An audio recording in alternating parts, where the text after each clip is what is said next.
Assalamualaikum warahmatullahi wabarakatuh. Bertemu lagi dengan saya, Salsabila Rahmadini, dari Prodi Sarjana Terapan Keperawatan dan Profesi Nurse Poltekkes Kemenkes Bengkulu.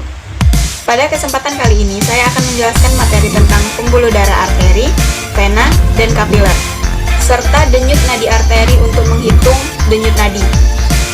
Disimak ya videonya.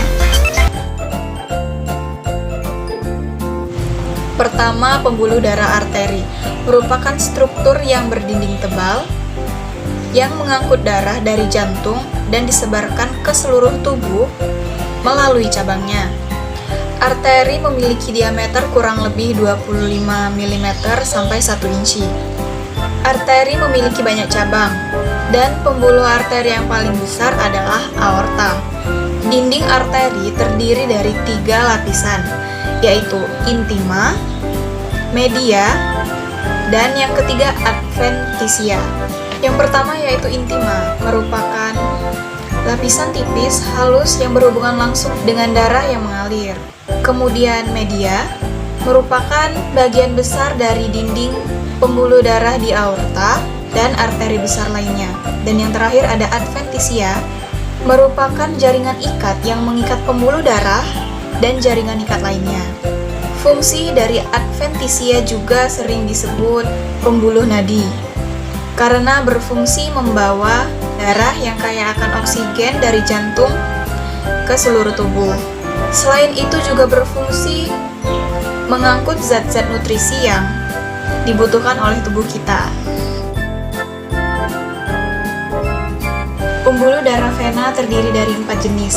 Yang pertama, vena dalam yang terletak di antara jaringan otot.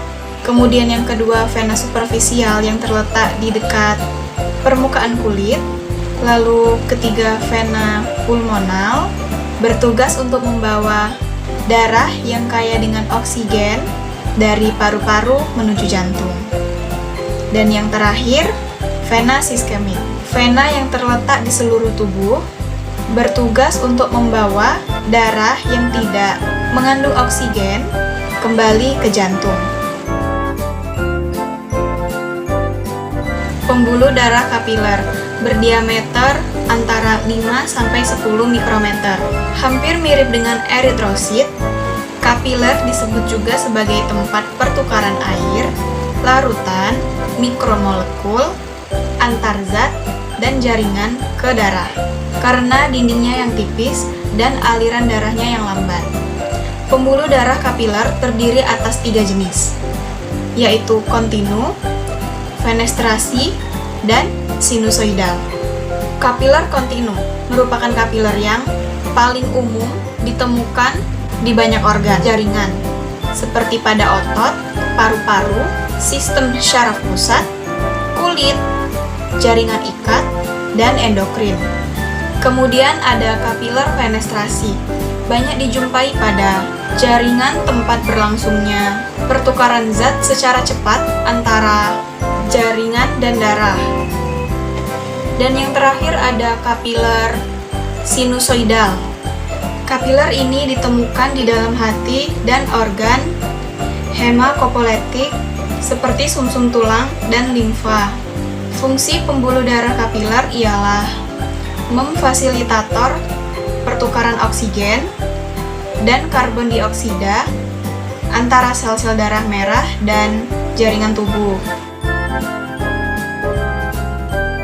Nah, di sini saya akan menunjukkan letak-letak nadi arteri yang digunakan untuk menghitung denyut nadi.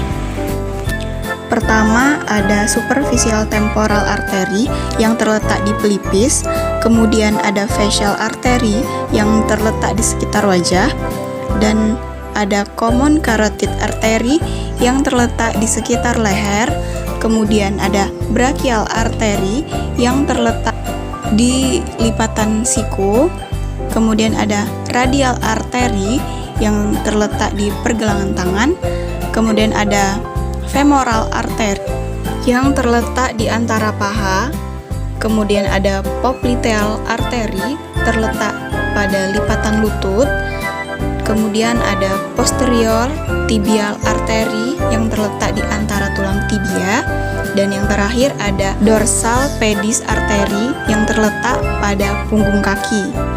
Biasanya kita menghitung arteri pada arteri bagian radialis.